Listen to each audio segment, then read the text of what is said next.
Amelia. Tumahimik ka. Tumigil ka na! Tama na! Huwag mo nang dagdagan pa lahat ng kasinungalingan mo! Huwag na! Huwag na! Huwag na! Totoo lang ang sinasabi mo! Tama na! Tama na! Sige, tama na po! Jenny! Jenny, may sasabihin pa ako!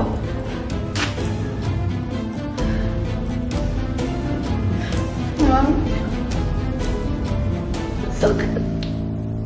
Noon pa, alam ko na talagang maitim ang budhi nung matandang Amelyang yun.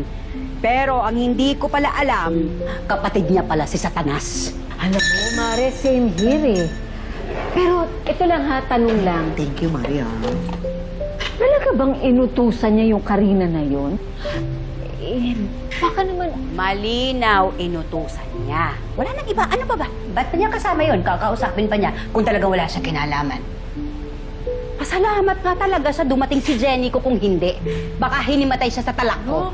Hoy, Maria. Dahan-dahan ka dyan, ha? Galit mo, ha? Baka mamaya niyan, mauna ka pa sa kulungan kay Karina. Ay, naku, nagtimpi lang talaga ako dahil kung hindi, naku, kung ano-anong aabutin niya sa akin.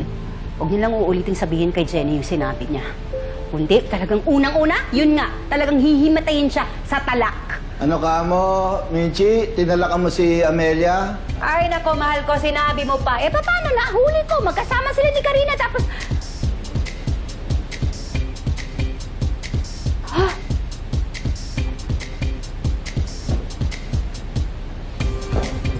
Eh? Huh? Eh? Eh? Mahal! Nakakarinig ka na! Oh! Nakakarinig ka na! Ay! Mahina, pero malinaw. Honestly, I hope you're wrong. Kasi kung si Miss Amelia talaga yung mastermind sa nangyari sa family, I would lose all my respect for her. Grabe, ang evil nun.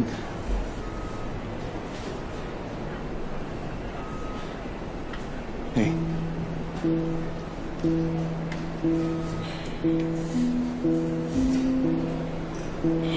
Sabi ni Ma'am Amelia, meron daw hindi sinasabi sa akin si nanay tungkol sa pagkatao. What does she mean by that? Sabi niya, kung minsan daw ba, natanong ko sa sarili ko kung bakit hindi ko kamukha si Papsi. Sabi naman ni nanay na huwag akong makinig, na ginugulo niya lang yung isip ko. Yeah. Baka it's a diversionary tactic from Miss Amelia. Kumbaga, iniiba niya yung focus mo sa ibang bagay para hindi dun sa akala mong ginawa niya. Maybe she's making a new issue.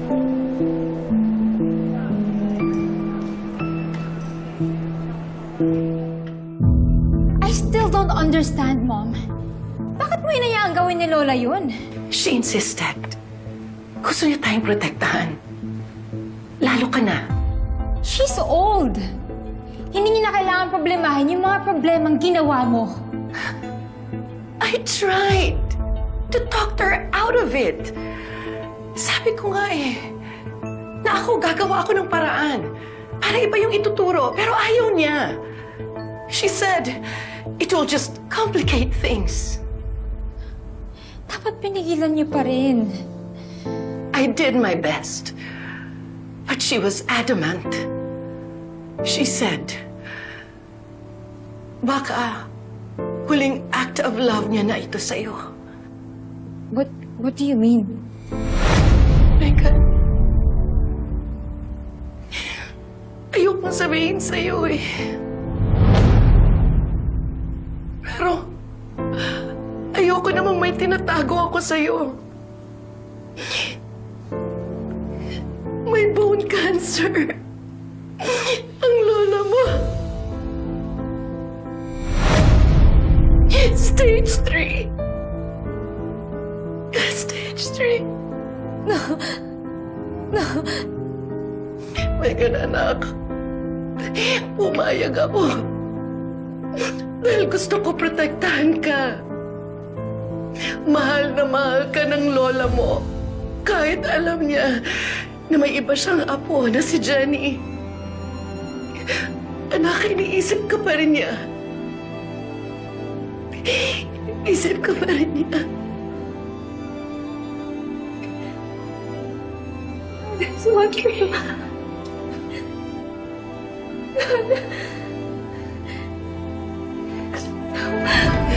Megan! Megan!